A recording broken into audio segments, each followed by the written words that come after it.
দেখছেন খবর 24। ফের মোদী সরকারের আশা নিয়ে ত্রিপুরা রাজ্য জুড়ে বিভিন্ন প্রকারের কর্মসূচির মধ্য দিয়ে দেওয়াল লিখন কর্মসূচি ঘিরে উপস্থিত কর্মী সমর্থকদের মধ্যে ব্যাপক পরিলক্ষিত হয় উৎসাহ উদ্দীপনা।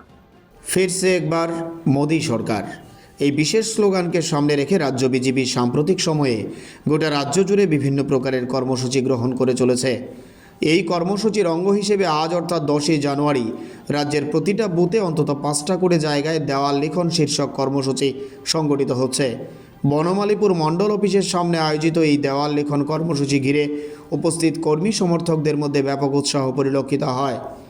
সংশ্লিষ্ট কর্মসূচিতে উপস্থিত থেকে নিজের প্রতিক্রিয়া ব্যক্ত করতে গিয়ে প্রদেশ বিজেপির সভাপতি রাজীব ভট্টাচার্য দাবি করেন, আগামী দিনে নরেন্দ্র মোদীকে পুনরায় প্রধানমন্ত্রী হিসেবে দেখতে তথা ত্রিপুরা রাজ্যের 2টি আসনেই পদ্মফুলের বিজয়কে সুনিশ্চিত করার জন্য আজ রাজ্য জুড়ে এই দেওয়াল লিখন কর্মসূচি সম্পন্ন হচ্ছে।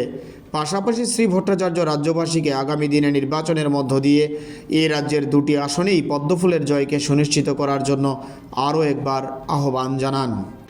বাস্তবায়ন করছি। আমাদের মূল লক্ষ্য হলো আমরাও আমার দেশের প্রধানমন্ত্রী হিসেবে নরেন্দ্র মোদীজিকে দেখতে চাই। তৎসঙ্গে ত্রিপুরা রাজ্যে 2টি লোকসভা আসন রয়েছে, সেখানে আমরা আমাদের প্রার্থী পদ্মফুলকে ফুটিয়ে আমরা মোদীজির হাতকে শক্তিশালী করতে চাই। সেই লক্ষ্যে আর এই নির্বাচনকে সামনে রেখে বিভিন্ন কর্মসূচি ভারতীয় জনতা পার্টি নিয়েছে। তার মধ্যে একটা অন্যতম হলো দেওয়াল লিখন।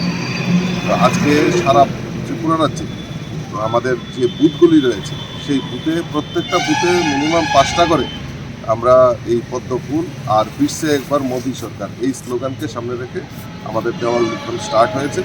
তো আমি আপনাদের মাধ্যমে বলবো সকলকে যে আসুন সবাই মিলে আমরা এক ত্রিপুরা শ্রেষ্ঠ ত্রিপুরা এবং এক ভারতবর্ষ শ্রেষ্ঠ ভারতবর্ষ সেই জায়গায় নিতে গেলে মোদীজির হাতকে শক্তিশালী।